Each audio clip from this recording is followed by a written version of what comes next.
ಈ ನಗು ಯಾವಾಗಲೂ ಹೀಗೆ ಶಾಶ್ವತವಾಗಿರು. ನಿನ್ನನ್ನು ಕಂಡು ಸ್ವರ್ಗದಲ್ಲಿಪ್ಪು ನಿನ್ನ ಗಂಡ ನೆಮ್ಮದಿಯಿಂದ ಇರ್ತ.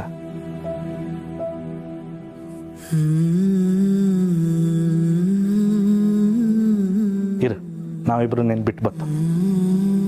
ಅಕ್ಕ ಬಾವಾ, ನಾನೇನು ಬರ್ತೀನಿ.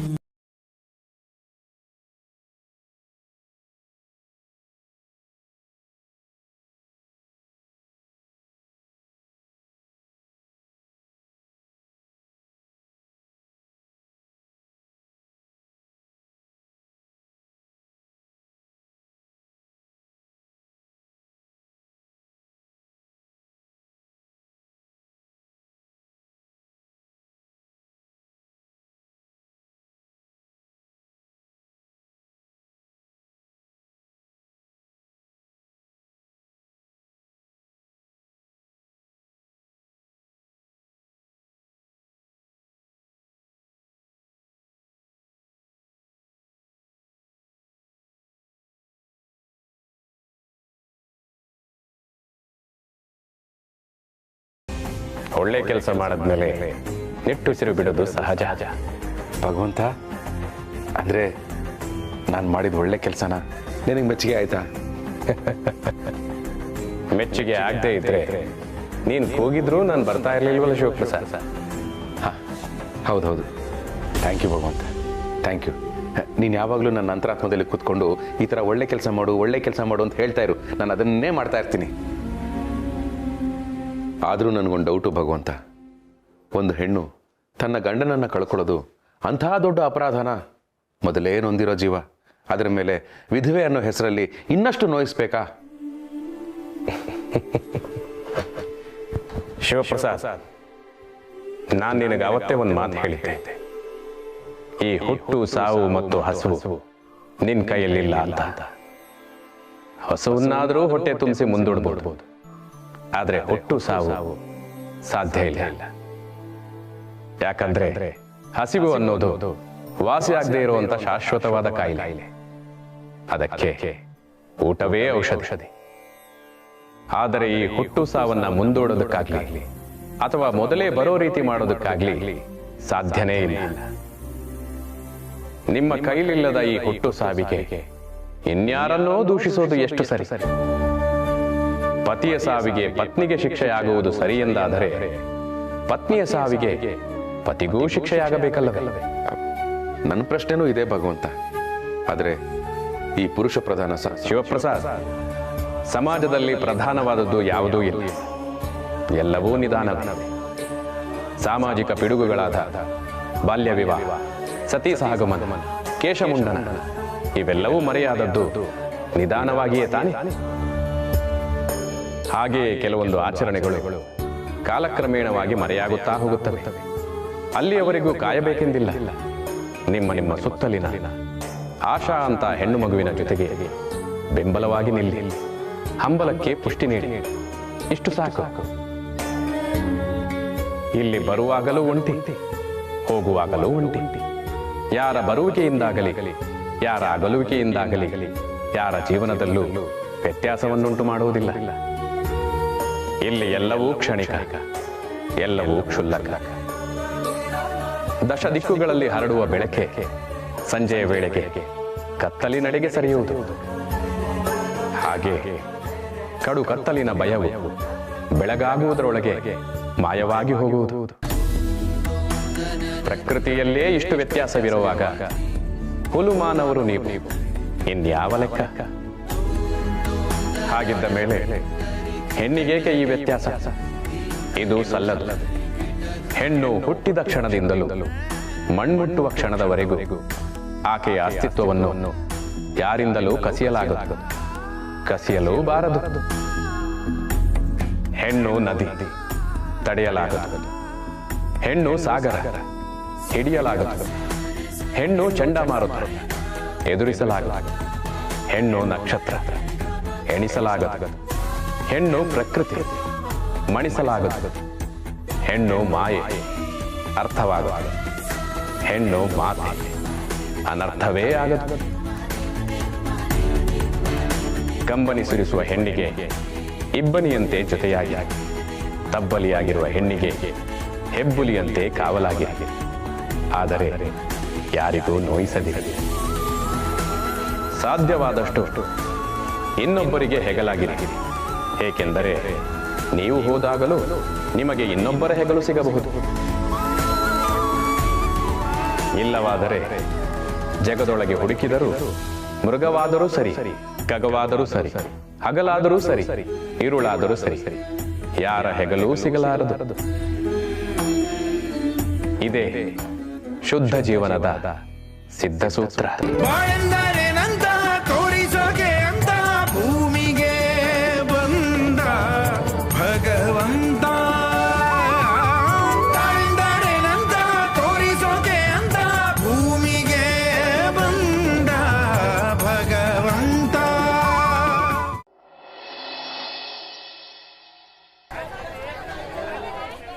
ಸುಳ್ಳೇ ಸುಳ್ಳು, ಈ ಭೂಮಿ ಮ್ಯಾಲೆ ಎಲ್ಲ ಸುಳ್ಳು. ನಾನು ಸುಳ್ಳು, ನೀನು ಸುಳ್ಳು, ಅವನು ಸುಳ್ಳು, ಅವಳು ಸುಳ್ಳು.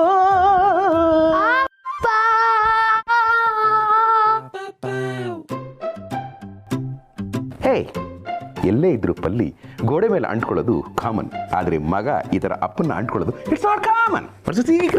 ಏನಿಲ್ಲ, ಪ್ರೀತಿ ಒಂದ್ ಸ್ವಲ್ಪ ಜಾಸ್ತಿ ಆಗಿತ್ತು ಅದಕ್ಕೆ. ಎಷ್ಟು ಕೆಜಿ ಜಾಸ್ತಿ ಆಯ್ತು? ಹೇ ದಟ್ ಮೈ ಸನ್, ಎಸ್, ಈ ಥರ ಸ್ಕೀಮ್ಗಳನ್ನ ನಾನು ಚಿಕ್ಕ ವಯಸ್ಸಲ್ಲೇ ಮಾಡ್ತಾ ಇದ್ದೆ. ನಾನು ಏನಾದರೂ ಬೇಕು ಅಂದರೆ ನಮ್ಮಪ್ಪನ್ನು ನಾನು ಹೀಗೆ ಹೋಗಿ ಅಂಟ್ಕೋತಾ ಇದ್ದೆ. ಅವಾಗ ತಾತ ಏನ್ ಮಾಡ್ತಿದ್ರಪ್ಪ? ನಾನು ಕೇಳಿದ್ದವ್ರಿಗೆ ಇಷ್ಟ ಆದರೆ ಕೆನ್ನೆಗೆ ಒಂದು ಮುತ್ತು ಕೊಡೋರು, ಇಷ್ಟ ಆಗ್ಲಿಲ್ಲ ಅಂದ್ರೆ ಒಂದು ಕೊಡೋರು. ಹಂಗಾದ್ರೆ ಬೇಡ ಬಿಡಪ್ಪ. ಏಯ್ ರೀ, ಏನ್ರಿ ನೀವು ಆಗ್ಲಿಂದ ಅವನು ಏನು ಹೇಳಬೇಕು ಅಂತಿದ್ದಾನೆ ಅಂತ ಕೇಳಿಸ್ಕೊಳ್ದೆ ನೀವೇ ಏನೇನೋ ಹೇಳ್ತಿದ್ದೀರಾ? ಓಹೋ, ಅವನೇನು ಕೇಳಬೇಕು ಅನ್ನೋದು ನಿಮ್ಗೆ ಆಲ್ರೆಡಿ ಅಪ್ಡೇಟ್ ಆಗಿದೆಯಾ? ಇರಲಿ, ಆದರೂ ನಿನ್ನ ಬಾಯರ್ ಹೇಳಿ ಬಾತ್. ಅದು ಟ್ರಿಪ್ ಕರ್ಕೊಂಡು ಹೋಗ್ತೀನಿ ಅಂತ ಹೇಳಿದ್ಯಲ್ಲ, ಅದ್ರ ಬಗ್ಗೆ ಕೇಳಕ್ ಬಂದೆ. ಅಯ್ಯೋ, ಬೆಳಗ್ಗೆನೆ ಆಗಲ್ಲ ಅಂದರೆ ಯಾವುದೂ ಆಗಲ್ಲ. ಒಂದು ಪಾಸಿಟಿವ್ ಫೀಲ್ ಇರಲಿ ಅಂತ ಆಗುತ್ತೆ ಅಂದ್ಬೇಡ, ಆಮೇಲೆ ನೋಡ್ಕೊಳ್ಳೋಣ. ಓಕೆ ಓಕೆನಾ? ಹಾಂ, ಅಫ್ಕೋರ್ಸ್. ಓಕೆ ಓಕೆ, ಟ್ರಿಪ್ಪಿಗೆ ತಾನೆ ಹೋಗೋಣ.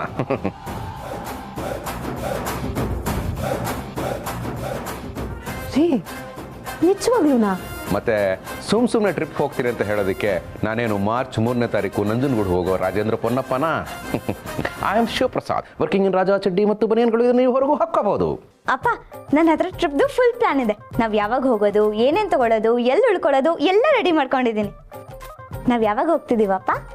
ಓಹ್ ಹೌದಾ, ಪೂರ್ತಿ ಪ್ಲಾನ್ ಮಾಡಿದ್ದೀರಾ? ಆಯ್ತಾಯ್ತು, ಈ ತಿಂಗಳು ಎಂಡಲ್ಲಿ ಹೋಗಿ ಬರೋಣ. ನೀವು ಹೇಳ್ತಾ ಇರೋದು ಕೇಳ್ತಾ ಇದ್ರೆ ಈಗಲೇ ಟ್ರಿಪ್ಪಿಗೆ ಹೋದಂಗೆ ಆಗ್ತಿದೆ ನನಗೆ. ಅಷ್ಟು ದಿನದಿಂದ ಕೇಳ್ತಾ ಇದ್ವಿ, ಇಲ್ಲ ಇಲ್ಲ ಅಂತ ಹೇಳ್ತಿದ್ರಿ. ಇವತ್ತು ನೀವು ಯಾವ ಮಗ್ಲಲ್ಲಿ ಎದ್ರೋ, ನಾವು ಯಾವ ಮಗ್ಲಲ್ಲಿ ಎದ್ವೋ ಅದು ದೇವ್ರು ಕಂಡುಬಿಟ್ಬಿಟ್ಟ. ಬಟ್ನಲ್ಲಿ ನಾವೆಲ್ಲರೂ ಟ್ರಿಪ್ಪಿಗೆ ಹೋಗ್ತಿದ್ದೀವಲ್ಲ, ಅಷ್ಟು ಸಾಕು.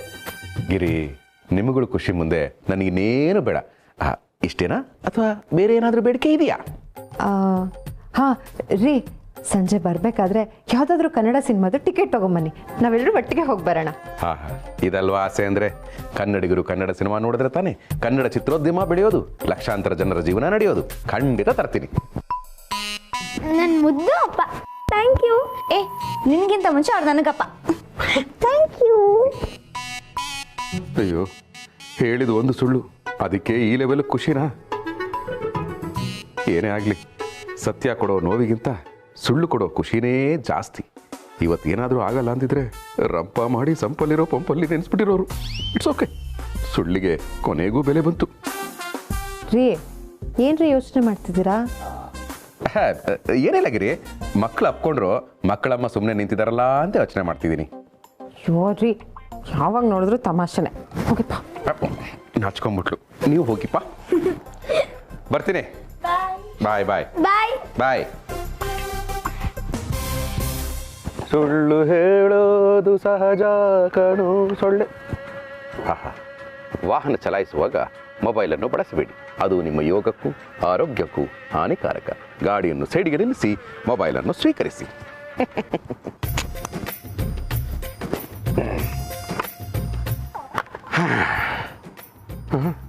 ಅಯ್ಯೋ, ಇವನ್ಯಾಕೆ ಫೋನ್ ಮಾಡ್ತಾ ಇದ್ದಾನೆ?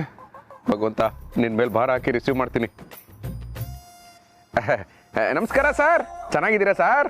ತಗೊಂಡಿರೋ ಸಾಲ ವಾಪಸ್ ಕೊಟ್ಟರೆ ಚೆನ್ನಾಗೇ ಇರ್ತೀನಪ್ಪ. ಆಹಾ, ಎಂಥ ಮಾತು ಹೇಳಿದ್ರಿ ಸರ್, ಎಂಥ ಮಾತು ಹೇಳಿದ್ರಿ. ನಿಮ್ಮ ಈ ಸ್ಟ್ರೈಟ್ ಫಾರ್ವರ್ಡ್ನೆಸ್ ಸರ್ ನನಗೆ ತುಂಬ ಇಷ್ಟ ಆಗೋದು. ಆ್ಯಕ್ಚುಲಿ ನೀವು ಹೇಳೋ ಪ್ರತಿಯೊಂದು ಮಾತುಗಳನ್ನು ಕೋಟ್ಸ್ ಥರ ಡೈಲಿ ನನ್ನ ಡೈರಿಯಲ್ಲಿ ಬರಿತೀನಿ ಸರ್. ಸರ್, ನಿನ್ನೆ ನೀವೊಂದು ಮಾತು ಹೇಳಿದ್ರಿ, ನೆನಪಿದೆಯಾ ಸರ್? ಯಾವುದು? ಸಾಲ ವಾಪಸ್ ಕೊಡು ಅಂತನಾ? ಅದು ಬಿಡಿ ಸರ್, ಅದು ನೀವು ರೆಗ್ಯುಲರ್ ಆಗಿ ಹೇಳ್ತಾ ಇರ್ತೀರಾ. ಆದರೆ ನಿಮ್ದೊಂದು ಸಿಗ್ನೇಚರ್ ಡೈಲಾಗ್ ಇದೆಯಲ್ಲ, ಅದೇ ಸರ್, ಹಾವು ಕಚ್ಚಿದ್ರೆ ನೊರೆ ಬರುತ್ತೆ ಅನ್ನೋ ಹಾಗಿದ್ರೆ ಸೋಪ್ ಯಾವ ಹಾವು ಕಚ್ಚಿರುತ್ತೆ ಅಷ್ಟೊಂದು ನೊರೆ ಬರುತ್ತೆ ಅಂತ ಹೇಳಿದ್ರಲ್ಲ, ಇದು ನನ್ನ ಫ್ರೆಂಡ್ಸ್ ಹತ್ರ ಹೇಳಿದೆ ಸರ್. ಮಿಡ್ ನೈಟ್ 3 ಗಂಟೆಯಲ್ಲಿ ಕಾಲ್ ಮಾಡಿ ಗೊಡೋ ಅಂತ ನಗ್ತಾ ಇದಾರೆ. ಏನೇ ಆಗಲಿ, ನಿಮ್ಮದು talent sir, extraordinary talent sir. ನೀವು ಇಲ್ಲಿ ಇರಬಾರ್ದಾಗಿತ್ತು ಸರ್. ಅಪ್ಪ, ಸಾಲ ಯಾವಾಗ ವಾಪಸ್ ಕೊಡ್ತೀವೋ ತಂದೆ. ಏನು ಹೇಳಿದ್ರು ವರ್ಕೌಟ್ ಆಗ್ತಾ ಇಲ್ವೇ ಸರ್? ನಿಮ್ ಸಾಲ ತೀರ್ಸೋದಕ್ಕೆ ಹೊರಟಿದೆ ಸರ್. ಬ್ಯಾಂಕ್ ಪಕ್ಕದಲ್ಲೇ ನಿಂತಿದ್ದೀನಿ, ಹನುಮಂತು ಕೋಆಪರೇಟಿವ್ ಬ್ಯಾಂಕು. ಒಳಗಡೆ ಹೋಗ್ತೀನಿ, ದುಡ್ಡನ್ನ ಡೆಪಾಸಿಟ್ ಮಾಡ್ತೀನಿ, ರಸೀದಿನ ನಿಮಗೆ ಫೋಟೋ ಹಿಡಿದು ಕಳಿಸ್ಬಿಡ್ತೀನಿ. ರಸೀದೇನು ಬೇಡ, ಆನ್ಲೈನಲ್ಲೇ ಕಳಿಸು. ನನಗೇನು ಟ್ಯಾಕ್ಸ್ ಇಶ್ಯೂ ಆಗಲ್ಲ. ಆದರೆ ನನಗೆ ಇಶ್ಯೂ ಇದೆ ಸರ್. ಅದು ಬೆಳಗ್ಗೆಯಿಂದ ನನ್ನ ಫೋನಲ್ಲಿ ಆನ್ಲೈನ್ ಪೇಮೆಂಟು ವರ್ಕ್ ಆಗ್ತಾ ಇಲ್ಲ. ಅದಕ್ಕೆ ಕ್ಯಾಶ್ ತಗೊಂಡು ಬ್ಯಾಂಕ್ ಹತ್ರ ಬಂದಿದ್ದೀನಿ. ಒಳಗಡೆ ಹೋಗ್ತೀನಿ, ಡೆಪಾಸಿಟ್ ಮಾಡ್ತೀನಿ, ನಿಮ್ಮ ಅಕೌಂಟ್ಗೆ ಟಕ್ಕಂತ ಬಂದ್ಬಿಡುತ್ತೆ. ಶಂಕರ್ಪುರದಲ್ಲಿ ಬ್ಯಾಂಕ್ ಯಾವಾಗ ಬಂತು? ನನಗೆ ಯಾರು ಹೇಳಲೇ ಇಲ್ವಲ್ಲ. ಹಲೋ ಹಲೋ ಹಲೋ ಸರ್, ಕೇಳಿಸ್ತಾ ಇಲ್ಲ. Hello hello hello hello. ನನಗೆ ಕೇಳಿಸ್ತಾ ಇದೆ, ಚೆನ್ನಾಗಿ ನೀನು ಕಾಣಿಸ್ತಾನೂ ಇದೆಯಾ? ಇಲ್ಲಿ ನೋಡು. ಸರ್ ನಮಸ್ಕಾರ ಸರ್, ಹೇಗಿದ್ದೀರಾ ಸರ್? ನಾನು ಚೆನ್ನಾಗಿದ್ದೀನಪ್ಪ, ನೀನು ಹೇಗಿದ್ದೀಯಾ? ಅಯ್ಯೋ ಸರ್, ನಿಮ್ಮ ಫೋಟೋ ಕೆಳಗಡೆ ನನ್ನನ್ನು ನೋಡು ಯೋಗ ಬರುತ್ತದೆ ಅಂತ ಇತ್ತು. ನಿಮ್ಮನ್ನ ನೋಡಬೇಕು ಅಂತ ಡೈಲಿ ಅನ್ಕೋತಾ ಇದ್ದೆ. ಇವತ್ತು ನನ್ನ ಅದೃಷ್ಟ, ನೀವೇ ಸಿಕ್ಬಿಟ್ರಿ. ನಿನಗೆ ಅದೃಷ್ಟ, ನನಗೆ ದುರಾದೃಷ್ಟ. ಅಲ್ಲ ಕಣಯ್ಯ, ರೋಡಲ್ಲಿ ನಿಂತ್ಕೊಂಡು ನಾನು ಬ್ಯಾಂಕ್ ಹತ್ರ ಇದ್ದೀನಿ ಅಂತ ನನ್ನ ಹತ್ರ ನಾಟಕ ಆಡ್ತೀಯಾ? ಸರ್, ನಾನು ಒಳ್ಳೆ ಕಲಾವಿದನೆ, ಆದರೆ ನಿಮ್ಮ ಹತ್ರ ನಾಟಕ ಮಾಡಲ್ಲ. ಇನ್ಫ್ಯಾಕ್ಟ್ ಡ್ರಾಮಾನೂ ಮಾಡಲ್ಲ. ನಾನೇನು ಹೇಳಿದೆ? ಹನುಮಂತು ಕೋಆಪರೇಟಿವ್ ಬ್ಯಾಂಕ್ ಅಂದ್ರೆ ಯಾವ್ದು ಅನ್ಕೊಂಡ್ರೆ? ಇದೇ ನಮ್ಮ ಹನುಮಂತನ ಗುಡಿ. ಇಲ್ಲಿ ಭಕ್ತಾದಿಗಳು ಬಂದು ತಮ್ಮ ಭಕ್ತಿಯನ್ನ ಡೆಪಾಸಿಟ್ ಮಾಡ್ತಾರೆ. ಆ ಡೆಪಾಸಿಟ್ ಬಡ್ಡಿಯ ಸಮೇತ ವರವಾಗಿ ಅವರಿಗೆ ಸಿಗುತ್ತೆ. ಅಲ್ಲ ಸರ್, ನೀವು ನನಗೆ ಟೈಮ್ ಸರಿಯಾಗಿ ಸಾಲ ಕೊಡೋ ಪುಣ್ಯಾತ್ಮರು. ಅದಕ್ಕೆ ಮೊದಲು ನಿಮ್ಮ ಹೆಸರಲ್ಲಿ ಹನುಮಂತನ ಗುಡಿಯಲ್ಲಿ ಅರ್ಚನೆ ಮಾಡಿಸಿ ನಿಮ್ಮ ಪುಣ್ಯನ ಅಲ್ಲಿ ಡೆಪಾಸಿಟ್ ಮಾಡಿ ಆಮೇಲೆ ನಿಮ್ಮ ದುಡ್ಡನ್ನ ಹನುಮಂತು ಕೋಆಪರೇಟಿವ್ ಬ್ಯಾಂಕಲ್ಲಿ ಡೆಪಾಸಿಟ್ ಮಾಡೋಣ ಅಂತ ಹೊರಟಿದ್ದೆ ಸರ್. ಸರ್, ನಾನು ಸುಳ್ಳು ಹೇಳ್ತಿದ್ದೀನಿ ಅಂತ ನಿಮ್ಗೆ ಅನ್ಸಿದ್ರೆ ಬೇಕಾದ್ರೆ ನಾನು ಜೋಬ್ ಚೆಕ್ ಮಾಡಿ ಸರ್. ನೋಡಿ, ಸಾರಿ ಸರ್, ಇಲ್ಲಿಲ್ಲ, ಈ ಜೇಬಲ್ಲಿದೆ, ದುಡ್ಡು ತಗೊಳ್ಳಿ ಸರ್, ತಗೊಳ್ಳಿ ಸರ್. ಸಾರಿನಪ್ಪ, ನೀನು ಇಂಥ ಒಳ್ಳೆ ಮನಸ್ಸು ಅರ್ಥ ಮಾಡ್ಕೊಳ್ದೆ ನಾನು ಏನೇನೋ ಮಾತಾಡ್ಬಿಟ್ಟೆ. ನಾನು ಇನ್ನು ಯಾವತ್ತೂ ನಿನ್ನ ಹತ್ರ ಸಾಲ ಕೇಳೋದಿಲ್ಲ. ನೀನು ಕೊಟ್ಟಾಗಲೇ ಇಸ್ಕೊಳ್ತೀನಿ. ಆ ದೇವರು ನಿನ್ನ ಚೆನ್ನಾಗಿಟ್ಟಿರಲಿ. ನನ್ನ ಹೆಂಡ್ತೀನಿ ಯಾವತ್ತೂ ದೇವ್ರ ಹತ್ರ ನನ್ನ ಬಗ್ಗೆ ಏನು ಕೇಳ್ಕೊಂಡೋಳಲ್ಲ. ಆದರೆ ನೀನು ಕೇಳ್ಕೊತೀನಿ ಅಂತ ಹೇಳ್ತಾ ಇದ್ಯಾ. ಯಾವ ತಾಯಿ ಎತ್ ಮಗನೋ ನೀನು. ದೇವರು ನೀನು ಚೆನ್ನಾಗಿಟ್ಟಿರಲಿ. ನಾನು ಇನ್ನು ಬರ್ತೀನಪ್ಪ. Thank you sir. ಅಪ್ಪ, ಸದ್ಯ ಬಚಾವಾದೆ. ಆದರೆ ಏನಿದು, ಬೆಳಗ್ಗೆ ಬೆಳಗ್ಗೆ ಸುಳ್ಳಿನ ಸರಮಾಲೆ ಶುರು ಆಗ್ಬಿಟ್ಟಿದೆಯಲ್ಲ. ಮನೇಲಿ ಹೆಂಡತಿ ಮಕ್ಳ ಹತ್ರ ಸುಳ್ಳು ಹೇಳಿದೆ, ಇಲ್ಲಿ ಸಾಲ ಕೊಟ್ಟವ್ರಿಗೆ ಸುಳ್ಳು ಹೇಳಿದೆ, ಇನ್ನು ಇವತ್ತು ಯಾರ್ಯಾರಿಗೆ ಸುಳ್ಳು ಹೇಳಬೇಕೋ ಏನೋ. ಹನುಮಂತನ ಕೋಆಪರೇಟಿವ್ ಬ್ಯಾಂಕ್ ಅಂತ ಹನುಮಂತನ ಹೆಸರಲ್ಲೂ ಸುಳ್ಳು ಹೇಳ್ಬಿಟ್ಟೆ. ಮೊದಲು ಹನುಮಂತನಿಗೊಂದು ಸಾರಿ ಕೇಳ್ಬಿಡ್ತೀನಿ.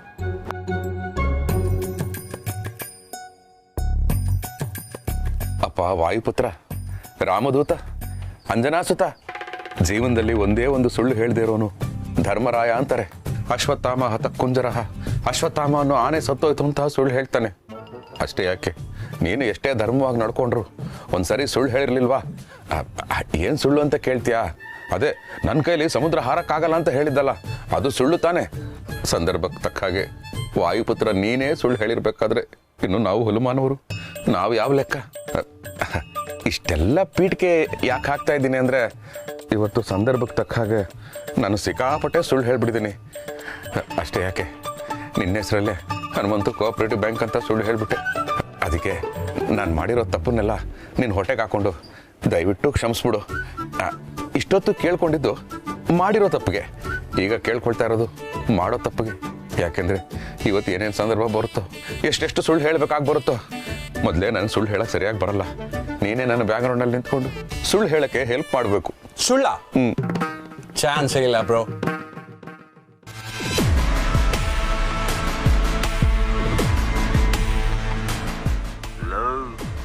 ಹೆಸರು ಮಾತ್ರ ಭಗವಂತ ಅಲ್ಲ ಬಲ್ವಂತ, ನಿನ್ ನಂಬಕ್ ಚಾನ್ಸೇ ಇಲ್ಲ. ಬರೀ ಡುಬಾಕ್ ಬಿಟ್ಕೊಂಡು ಓಡಾಡ್ತೀಯಾ? ಎಷ್ಟು ದಿನ ಹಿಂಗೆ ಕಾಗೆ ಆರಿಸ್ಕೊಂಡು ಬದುಕ್ತೀಯಾ? ಬೆಂಗಳೂರಿಗೆ ಹೋಗ್ಬಿಟ್ರೆ ಬಿಟ್ಬಿಡ್ತೀನಾ? ನಮ್ಮ ಹುಡುಗರ್ನ ಕಳ್ಸಿದೀನಿ, ನೀನ್ ಹುಡ್ಕೋದೇನ್ ಕಷ್ಟನೇ ಅಲ್ಲ. ಓಕೆ ಬ್ರೋ, ನಿನಗೇನು ಅನ್ಸುತ್ತೋ ಹಾಗೆ ಮಾಡು. ಎಲ್ಲಿ ಕಳ್ಸಿದ್ರೆ ಏನ್ ಪ್ರಯೋಜನ ಬ್ರೋ? ಇಡೀ ಪ್ರಪಂಚನೇ ನಮ್ದೇ ಅಲ್ವಾ? ಎಲ್ಲೋ ನೋಡ್ದಂಗಿದೆಯಲ್ಲ. ಆಯ್ತು ಬ್ರೋ, ನೀನ್ ಏನೇನು ಹೇಳಿದ್ಯೋ ಅದನ್ನೆಲ್ಲ ಬರ್ದಿಟ್ಕೋ. ಆದ್ರೆ ನನ್ನನ್ನೇನು ಮಾಡೋಕ್ಕಾಗಲ್ಲ. ಅಕಸ್ಮಾತ್ ಏನಾದ್ರೂ ಮಾಡೋಕ್ಕಾದ್ರೆ ನನ್ನ ಭಗವಂತ ಅನ್ನೋ ಹೆಸರನ್ನೇ ನಾನು ಚೇಂಜ್ ಮಾಡಿಟ್ಕೋತೀನಿ. ಬಾಯ್. ಭಗವಂತ, ಯಾರು ಇವನು? ನನ್ನ ಹೆಸರು ಕರೀತಿದ್ದಾನಲ್ಲ, ಇವನು ಯಾವತ್ತೂ ನೋಡೇ ಇಲ್ಲ ನಾನು. ಭಗವಂತ, ಏನ್ ಹಾಗೆ ನೋಡ್ತಾ ಇದೀಯಾ? ನಾನು ಶಿವಪ್ರಸಾದ್. ಯಾವುದೋ ಹೊಸ ಕುರಿ ಇರಬೇಕು, ತಾನಾಗೆ ಬಂದು ಬೋನಿಗೆ ಬೀಳ್ತಾ ಇದೆ. ಹಾಕೊಳ್ಳೋಣ. ಏ ಶಿವು, ಏನ್ ಬ್ರೋ ಇಲ್ಲಿ? ಎಷ್ಟು ದಿನ ಆಯ್ತು ನಿನ್ನ ನೋಡಿ? ಏನ್ ಸಮಾಚಾರ? ನಿನ್ನೆನೆ ನೋಡ್ದಿಯಲ್ಲ ಭಗವಂತ, ಯಾಕೆ ಹೀಗೆ ಕೇಳ್ತಾ ಇದೀಯಾ? ಅದು ನಾನು ಒಂದೊಂದು ದಿನ ಒಂದೊಂದು ಕಡೆ ಇರ್ತೀನಲ್ವಾ, ಅದಕ್ಕೆ ನೆನಪಿರಲ್ಲ. ಅದು ಸರಿ, ಎಷ್ಟೊಂದು ಜನರಿದ್ದಾರೆ, ನೀನ್ ತಾನೇ ಎಷ್ಟು ಜನನ ಅಂತ ನೋಡ್ತೀಯ. ಆದ್ರೂ ಭಗವಂತ, ನಿನ್ನನ್ನು ಈ ಥರ ನಾನು ಯಾವತ್ತೂ ನೋಡೇ ಇರಲಿಲ್ವಲ್ಲ. ಕಾಲಕ್ಕೆ ತಕ್ಕಂತೆ ಭಾಷೆಗೆ ತಕ್ಕಂತೆ ವೇಷ ಬದಲಾಗ್ತಾ ಇರ್ಬೇಕಲ್ವಾ ಬ್ರೋ? ದಿನಕ್ಕೊಂದು ಅವತಾರ, ದಿನಕ್ಕೊಂದು ಸತ್ಕಾರ, ಏನಂತೀಯ? ಆಹಾ, ಎಂಥ ಮಾತು ಹೇಳಿದೆ ಭಗವಂತ. ನಮ್ಮ ಪಿತಾಜಿ ಹೇಳೋ ಥರ ಮುತ್ತಿನಂಥ ಮಾತು. ಹಾಯ್ ಭಗವಂತ, ಏನಿಲ್ಲಿ? ನೀನ್ ನೋಡ್ಲಿ ಅಂತ ಬ್ರೋ. ಭಗವಂತ, ಏನಿದು ಆಶ್ಚರ್ಯ? ನೀನು ಅವನು ಕಾಣಿಸ್ದ? How is this possible? ಏನ್ ಗೊತ್ತಾ ಬ್ರೋ, ನಾನು ಯಾವಾಗ ಕಾಣಿಸ್ಕೋಬೇಕು ಅನ್ಕೋತೀನೋ ಅವಾಗ ಕಾಣಿಸ್ಕೋತೀನಿ, ಯಾವಾಗ ಕಾಣಿಸ್ಕೋಬಾರ್ದು ಅನ್ಕೋತೀನೋ ಜಪ್ಪಯ ಅಂದ್ರೂ ಕಾಣಿಸ್ಕೊಳ್ಳಲ್ಲ. ಈಗಷ್ಟೇ ಒಬ್ಬ ಫೋನ್ ಮಾಡ್ಬಿಟ್ಟು ನೀನ್ ಯಾಕೆ ಕಾಣಿಸ್ತಾ ಇಲ್ಲ ಅಂತ ಹೇಳ್ತಾ ಇದ್ದ. ನೀನ್ ನೋಡಿದ್ರೆ ಕಾಣಿಸ್ತಾ ಇದೆ ಅಂತ ಹೇಳ್ತಿದ್ಯಾ. ಓ, ಮೋಸ್ಟ್ಲಿ ಕೈಲಾಸದಿಂದ ಕಾಲ್ ಬಂದಿತ್ತು ಅನ್ಸುತ್ತೆ. ಭಗವಂತ, ಹೇಗಿದ್ರು ಕಾಣಿಸ್ಕೋಬೇಕು ಅಂತ ಡಿಸೈಡ್ ಮಾಡ್ಕೊಂಡು ಬಂದಿದ್ಯಾ. ನಮ್ಮ ಮನೆಗೆ ಬಾ. ನಮ್ಮಪ್ಪ ಗಿರಿ, ನನ್ನ ಮಕ್ಕಳು ನಿನ್ನ ನೋಡಿ ತುಂಬಾ ಖುಷಿ ಪಡ್ತಾರೆ.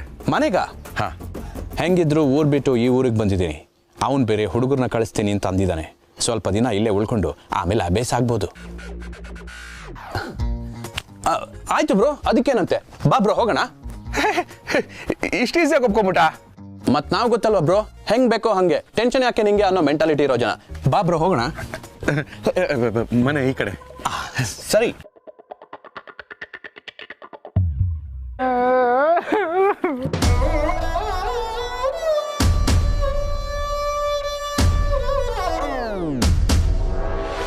ಅಕ್ಕ, ನಿಮ್ ಫ್ರೆಂಡ್ ಸೋಷಲ್ ಸಂಧ್ಯವರು ಆಗ್ಲಿಂದ ಒಬ್ರೇ ಕುಸುಕ್ತಾ ಇದ್ದಾರೆ.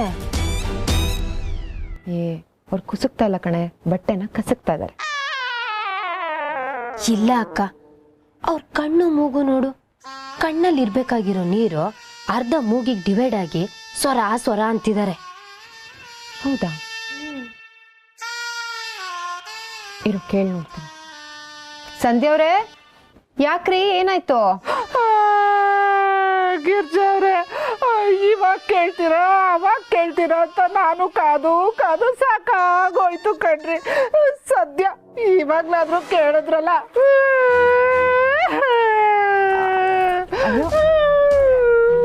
ಸಂಧ್ಯವ್ರೆ, ಅಂಥದ್ದು ಏನ್ರಿ ಆಯ್ತು? ಫ್ಯಾಮಿಲಿ ಮ್ಯಾಟ್ರ್ ಕಣ್ರಿ. ಹೌದಾ ಅಕ್ಕ, ಇನ್ನೊಬ್ರು ಫ್ಯಾಮಿಲಿ ವಿಷಯ ನಮಗೆ ಯಾಕೆ? ಬಾ. ಅಯ್ಯೋ, ನಾನೆಲ್ರಿ ಹಂಗೆ ಹೇಳ್ದೆ? ನಮ್ದೇನು ಅರಮನೆನಾ? ಮನೆ ವಿಷಯ ಪಕ್ಕದ ಮನೆಗೆ ಗೊತ್ತಾಗ್ಬಾರ್ದು ಅನ್ನೋದಕ್ಕೆ. ಉಣ್ಣಕ್ ತಟ್ಟೆ ಇಟ್ರು ಸೌಂಡ್ ಕೇಳುತ್ತೆ, ಉಂಡಿ ಕೈ ತೊಳ್ಕೊಂಡ್ರು ಕೇಳುತ್ತೆ, ಕೆಮ್ಮುದ್ರು ಕೇಳುತ್ತೆ, ಓ ಅಂತ ತೇಗಿದ್ರು ಕೇಳುತ್ತೆ. ಅಂಥದ್ರಲ್ಲಿ ನಮ್ಮ ಮನೆ ನಿಮ್ಮ ಮನೆ ಅನ್ನೋ ವ್ಯತ್ಯಾಸ ಏನ್ರಿ ಇದೆ? ಈ ಗೋಡೆಗಳು ಮಾತ್ರ ನಮ್ಮನ್ನ ಬೇರೆ ಮಾಡಿರೋದು. ಅದ್ ಬಿಟ್ರೆ ನಾವು ಹೆಂಗಸ್ರೆಲ್ಲ ಒಂದೇ ಅಲ್ವಾ? ಹೆಂಗಸ್ರೆಲ್ಲ ಒಂದೇ ಅಂತಿದ್ದೀರಾ? ಯಾಕೆ ಗಂಡ್ ಮಕ್ಳೆಲ್ಲ ಒಂದೇ ಅಲ್ವಾ? ಈ ಹಾಳಾದ ಗಂಡಸ್ರಿಗೆ ಮಾಡೋಕೆ ಬೇರೆ ಕೆಲ್ಸನೇ ಇರಲ್ಲ ರೀ. ಬಾಯ್ ಬಿಟ್ರೆ ಸುಳ್ಳು ಬುರುಡನೆ ಆಗೋಯ್ತು. ಅಯ್ಯೋ, ಅದ್ ಯಾಕ್ರಿ ಸಂಧ್ಯವ್ರೆ ಗಂಡಸ್ರಿಗೆ ಹೀಗ್ ಬೈತಿದ್ದೀರಾ? ತಪ್ಪಿದು. ಅಯ್ಯೋ, ಸುಮ್ನೆ ಇರ್ರಿ ಗಿರ್ಜವ್ರೆ. ಬರೀ ಬೀನ್ಸ್ನೇ ತಿಂದವರು ಹಸಿ ಮೆಣಸಿನ್ಕಾಯನ್ನು ನೋಡಿ ಇದು ಹಸ್ರಾಗೆ ಇದೆ, ಖಾರ ಇರಲ್ಲ ಅಂದ್ರಂತೆ. ಅದನ್ನ ತಿಂದು ಅನ್ಭವಿಸ್ತವ್ರಿಗೆ ತಾನೇ ಗೊತ್ತು ಅದ್ರ ಖಾರ ಏನಿರುತ್ತೆ ಅಂತ. ಎಲ್ಲ ನನ್ನ ಹಣೆ ಬರ. ಅಯ್ಯೋ, ಅಂತದ್ ಏನಾಯ್ತು ಅಂತ ಹೇಳಬಾರ್ದಾ? ರೀ ಗೌರಿ, ಗಿರಿಜಾ, ಇತ್ತೀಚೆಗೆ ನಮ್ಮ ಯಜಮಾನ್ರು ಯಾಕೋ ಒಂಥರ ಆಡ್ತಿದ್ರು ರೀ. ಕೇಳಿದ್ಕಷ್ಟೇ ಮಾತಾಡ್ತಿದ್ರು, ಕೇಳಿದ್ಕಷ್ಟೇ ಉತ್ತರ ಕೊಡ್ತಿದ್ರು. ನಾನು ಕೂಡ ಏನೋ ಕೆಲ್ಸದ ಟೆನ್ಷನಲ್ಲಿ ಇರಬೇಕು ಅಂತ ಸುಮ್ಮನಾದೆ. ನನ್ನ ಮೊಬೈಲ್ ಮುಟ್ಟಕ್ಕೆ ಬಿಡ್ತಿರ್ಲಿಲ್ಲ. ಅದು ಅಲ್ಲದೆ ಮೊಬೈಲ್ಗೆ ಲಾಕ್ ಬೇರೆ ಇಡಕ್ಕೆ ಶುರು ಮಾಡ್ಕೊಂಡಿದ್ದಾರೆ ರೀ. ಸ್ನಾನಕ್ಕೆ ಹೋದ್ರು ಮೊಬೈಲ್ ತಗೊಂಡೋಗ್ತಾರೆ, ಟಾಯ್ಲೆಟ್ಗೆ ಹೋದ್ರು ಮೊಬೈಲ್ ತಗೊಂಡೋಗ್ತಿದ್ರು. ಇದು ಯಾಕೋ ಸರಿ ಬರ್ತಿಲ್ಲ ಅಂತ ಅವ್ರು ಮಲಗಿರ್ಬೇಕಾದ್ರೆ ಮೊಬೈಲ್ ಚೆಕ್ ಮಾಡ್ತೀನಿ. ಅವಳು ಯಾವಳ್ದು ಮೆಸೇಜು